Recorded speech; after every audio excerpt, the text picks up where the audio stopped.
Billy, who I've known for many years, he got offended the other day when I said I've never played this game. So here we are playing this game. My name is Billy from Pop Culture Pause Screen, and I go through life trying to fix the wrongs of all Sega fans who missed some of the greatest games of all time. So much so that they've completely forgotten. My fucking barrel's gone. Yeah, you got to watch those critters. They'll steal your barrels. You got to get them straight away. Son of a... I'm going to say that's a fucking death trap there, isn't it? Yeah. I feel like you'd be helping you out more, Wookie. No, you really shouldn't, because it's more fun this way. I think this is one of the reasons we got on quite well when we first met, is that we don't play simulator games and sports games and stuff like that. And I mean, my sport games are non-realistic sport games, so FIFA Street and NFL Street and you know, ones where they're more arcadey. Yeah. Absolutely. I mean, I love the Mario sports games just because how crazy they are. If anyone played Mario Football, I mean, that's like ice hockey mixed with football mixed with wrestling. Yeah. Sometimes I just think trying to find your own entertainment in a sandbox. I prefer to have more of a game try and test me. You know, like Donkey Kong. And I do like linearity in a game, and a lot of people, you know, love freedom, and I get that. I completely understand that. But I'd rather a game take one style of gameplay and do it really, really well. Yeah. Takes 50 different game styles and just give you loads of mini games, then don't do them so well. I mean, with me and my friends, whenever we used to play GTA 5, the main thing we always used to do was either do the racing, or we would go and play golf. Yeah. And that's because they were, you know, surprisingly, we preferred the golf in that to even PGA golf, which some people find a bit strange. That's fair enough. It's like, if it's goofy fun and you enjoy it, and I've some of the videos I've seen online for Grand Theft Auto are hilarious. Yeah. Where someone runs in, and they've just met up online to play some golf, but someone's decided to get a 5-star rating before they've joined the game of golf. Yeah. I just didn't pay attention. Gotta go that way, not that way. That way. Yeah, gotta go up. I remember that. Thanks, Wookie. Wookie tip. How to Wookie a game. Don't do what that guy just did. They all meet up for golf, and the guys go, oh, hi, yeah, gonna play some golf. Oh, by the way, they're coming right for us! And there's like 5-star rating that the police have all come in. And, yes, they crack me up. But as far as a gaming challenge goes, it might also be something to do with the fact I used to work in game, and that was pretty much what everyone bought. Yeah. And if you're only talking about one game day in, day out, no, not that one. Yeah, I remembered. Then yeah, it will eventually grate on you. Yeah, I mean, I still remember going for an interview at Blockbuster, and going from Game Station where it was pre-ordering a game every few minutes. Yeah.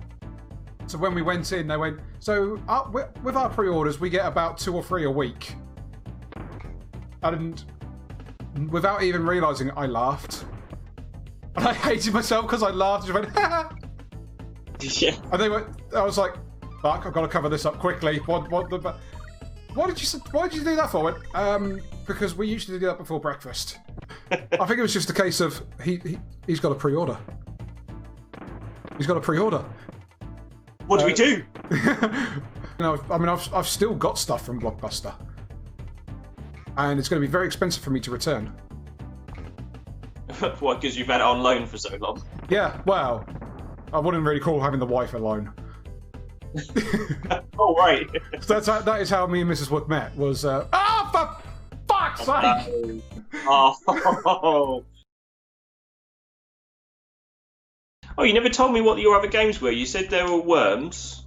On the Mega Drive, yeah. So it was Lemmings, Dick Tracy. Lemmings, yeah. Dick Tracy. I remember Dick Tracy. That is another hard game. Yep. Did you ever be? Is it Hammerhead? Hammerhead. was one of the bosses, and me and my friend just could never work out how to beat that boss. Oh, and he was like, yeah. I know I got through him. I think it was a case you had to shoot stuff above him. Oh, really? No, we were just too young to understand, I think. I just went gung-ho and just shot everything. So my dad used to pick them up from a car boot sale or from mates at work, and he got like 22 games for the NES because everyone was on the Super Nintendo, and my family didn't have a lot of money growing up, so I had to wait for a lot of things to come out. But we got Super Nintendo quite later on. But I got things like Wizards and Warriors and Ninja Gaiden, which I've mentioned before, some of the wrestling games and things. Yeah. And at the time, I was just kind of like, what are these games? This isn't Mario. But now I'm older, I realised that those bunch of games were some like highly regarded things, like even things like track and field. Mm-hmm. You know, I got that on a whim of my dad at the car boot sale. Ah! Unlucky. And when my sister decided to get a Master System over a Mega Drive one Christmas, at the time I was kind of like, "Are you mad? I want to play Streets of Rage." Yeah. But now I sort of look at it and it's like I would never have played things like I never would have played things like Alex Kidd and the Mickey Mouse games and Phantasy Star and all that kind of stuff. So it's kind of weird how it works out in the end. Yeah, I mean, because I was watching your games you want to see remastered. Oh yeah, yeah. And I was just like, when you're going through Alex the Kid, I'd love to see. I was like, hang on, didn't they do that? And then, lo and behold, the next part of your thing was that was a weird experience. I finished that video, I uploaded it to YouTube, and because I try and keep my content regular, because I like yourself, you know, balancing real life with streaming and everything else. I kind of upload them and they come out every week. So I'm kind of like 6 weeks behind when I release a video. Yeah. And I'm working on other stuff after that. So I released it, I uploaded it. The very same week that I uploaded it ready, Sega, well, it wasn't even Sega, but they just said, "Yeah, oh yeah, Alex Kidd remake." And I'm like, what? Just as you said it. God! Fucking bastard! Beep, beep, beep, beep. Go on, Wookie, you can get past the first boss. I believe in you. That's the worst thing, you're past the second boss already. See, this is why we chose this version, guys. If we did it as co-op, when I fail, Billy would have then taken over. The good thing about Donkey Kong Country and the way it's, you know, it's got its modes is if you played Mario back in the day, there's always if you wanted to sort of introduce someone to the game, you'd be like, "Yeah, this game's great. I've been playing for ages," and you just have somebody sort of trounce through the whole game, and eventually you just get to the more difficult levels, and someone just can't even do a level. They literally just spend all their time dying. Yeah. Whereas with this mode, it allows you just to play basically 2 games simultaneously. So you get to play it as you pace. And yeah, you might have someone who races ahead and does the later levels like I am at the moment, but at least you're able to sort of play a game, and eventually you'll get the skills to be able to finish them off. Yeah. Rather than get to these hard levels later on, you potentially don't stand a chance of doing any of them. Toy Story 2 on the PlayStation. Yeah, I played it on the Dreamcast. Again, another game where my sister had a choice of something else and chose Toy Story, and I was like, really? But, it wasn't really good. It wasn't a bad platform, all things considered. There's a glitch there sometimes where you get stuck in this little bit here. Okay. So I'm glad that didn't happen. Why is there a banana on its own? Yeah, it's not like, hey, look, there's a secret here. There we go. That'll do me. I'm not greedy. I'll leave some bananas for you, Wookie. Yeah, thanks. I find it quite amazing how Rare took a game like this and really you don't have too many surprises as you go through. Everything's sort of taught in the first couple of levels. Yeah. And they've just taken the simple premise of timing, and that's all they've pretty much run with. This whole game is based around timing and nothing else. Yeah. Here we go.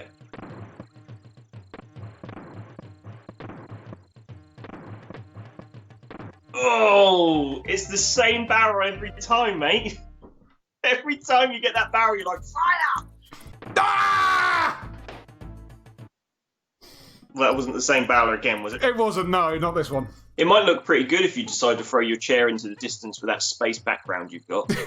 One of my earliest arcade experiences was the WWE Rumble, Royal Rumble game, or WWF as it was back then. Amazing. People like Earthquake, Hulk Hogan, Randy Savage, all the proper wrestlers, I call them. When they were talking outside of the screen and they sort of rushed down to the ring. Yeah. The sprites were so massive in that game, it was really impressive. Yeah, because it made it look cartoony, but enjoyable. Come on, Wookie. The world is watching. God, I fucking hope not. God no! Damn it! Again!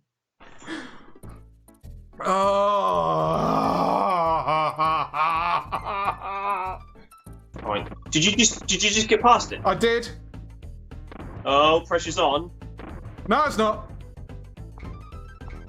Ah, pressure's on! Pressure's on! Oh! Yes! Well done, my friend.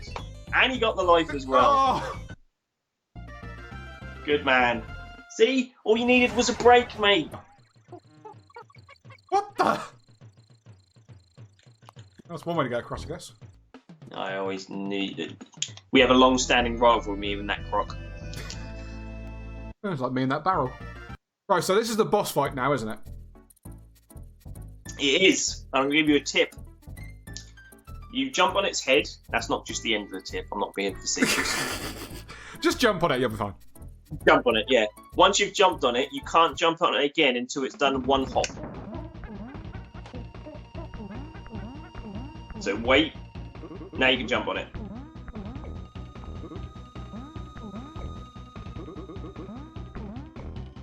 Is that a beaver? Yay! You have completed the first world in Donkey Kong Country. Well done. And you've nearly completed the fourth? That doesn't matter. The one I've always wanted to own is the Simpsons arcade game. Me and my friends, we were last year at high school. We went on this school trip for 2 weeks to East Mersey, which was kind of like an activity, an outdoor camping activity type thing. And they had a cafe with Simpsons, the arcade game, 4-player cabinet in the arcade. And then they can't force you to do anything. So they were like, yeah, we're going to go on a mud walk or something. And we're like, yeah, we're just going to go play Simpsons. Octodad. I played it with one of my friends. How did you play it? Did you play it like a tentacle each? We played it as randomised. So we had 2 to control to start with. But then after 2 minutes, I think it would then switch it randomly. So you could end up that they have one leg and you have the rest of him to look after. Right. And it was an interesting way to do it. Yeah, I think if I did that with my wife, we'd probably go for a divorce. Yeah. It was found at the second TMNT arcade. So was that was the one where you start off with April O'Neil being in a fire? Yes. Iconic level weapon. Because there was Turtles in Time, and then there was that one as well, but that was just TMNT, the arcade game, I think. Yeah. Now to show, again, knowledge of the town, Microsonic used to have that in their store. Now, for those who don't know, well, most people wouldn't know because they're not from around here, but literally, the Microsonic was literally floor to ceiling of games stacked sideways. And some of them were very old games, some of them were like, well, what's this one? But he did give good trading on things.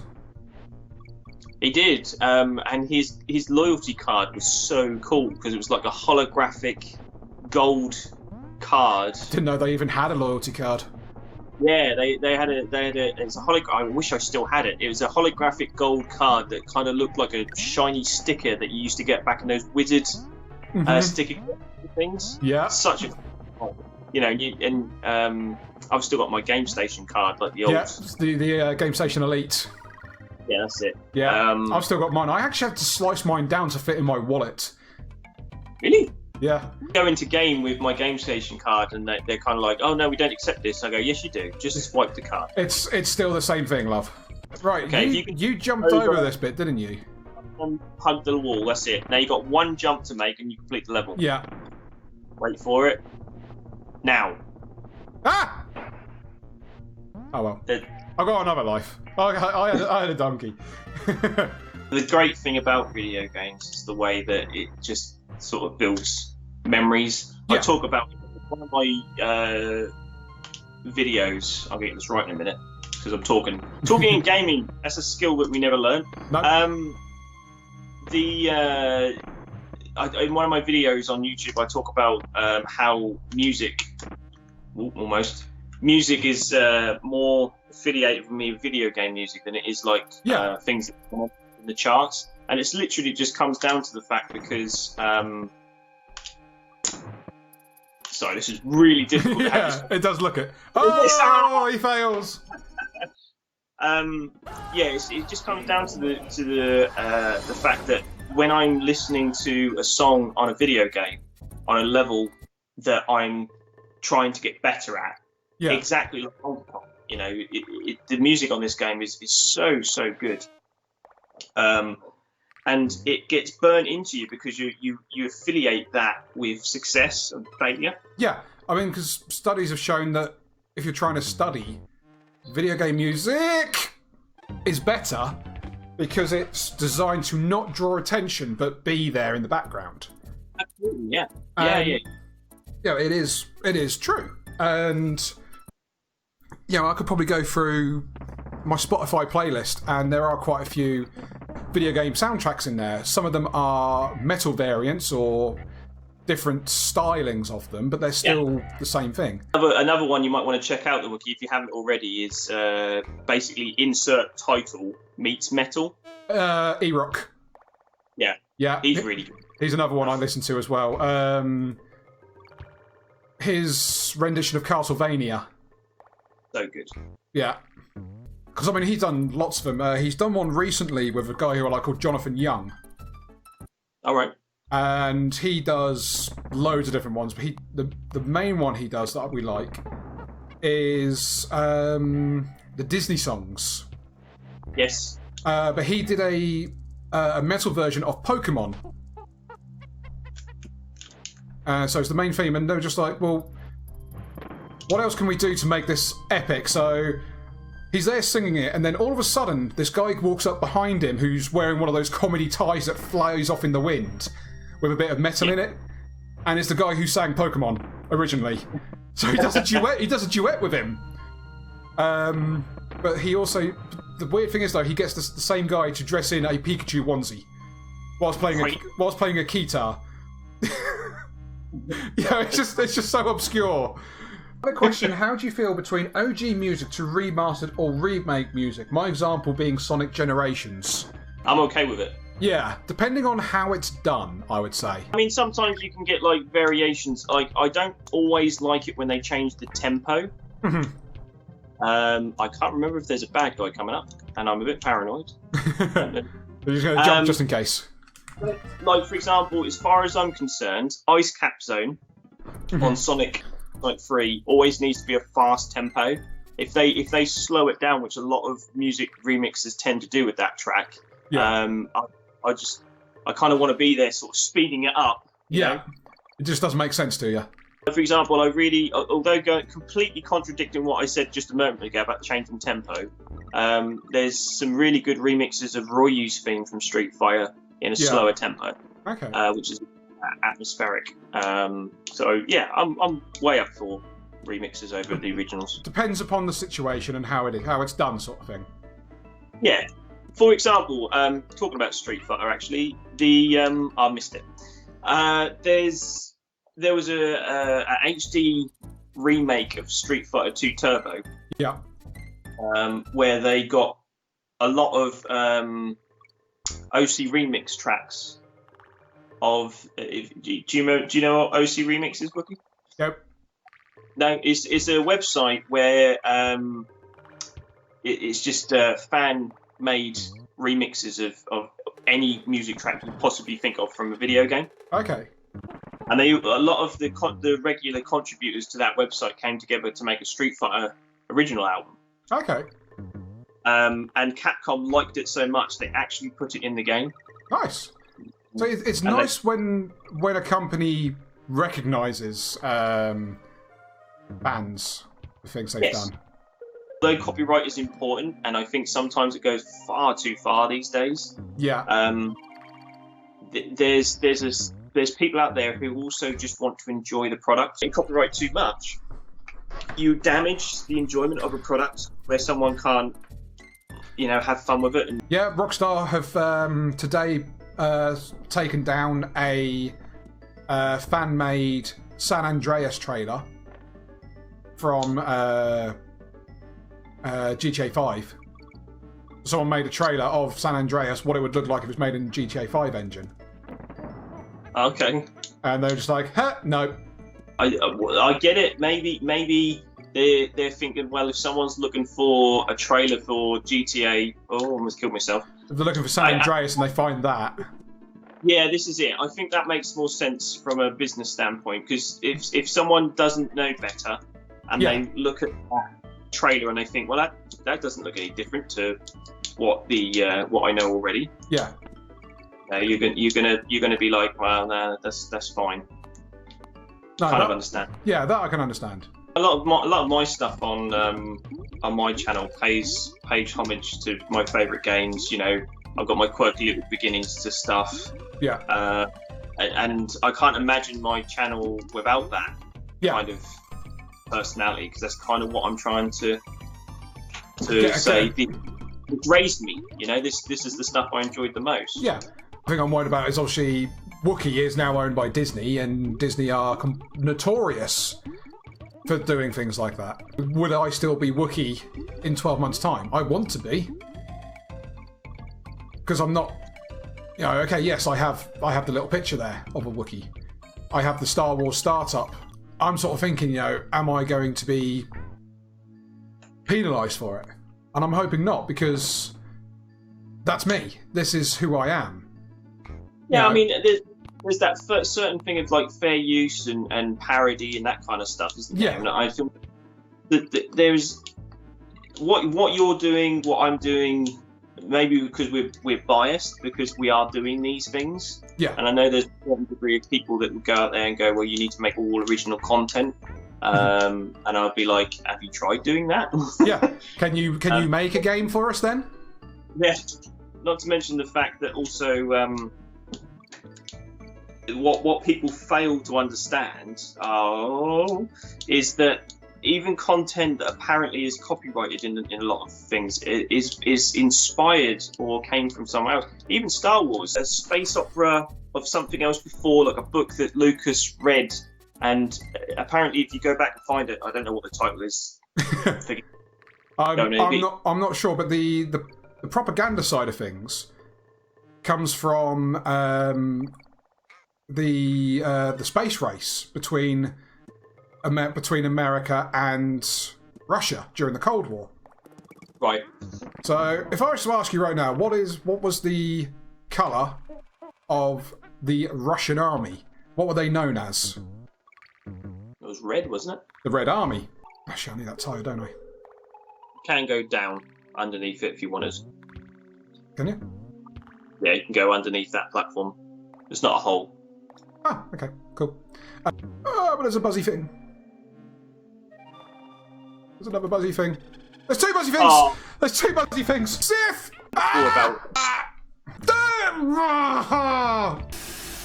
Is Marvel original? Deadpool's not original.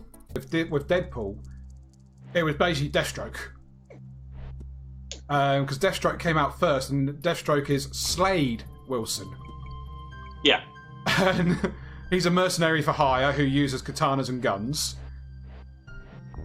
And then you've got Wade Wilson, who is the same. Yeah.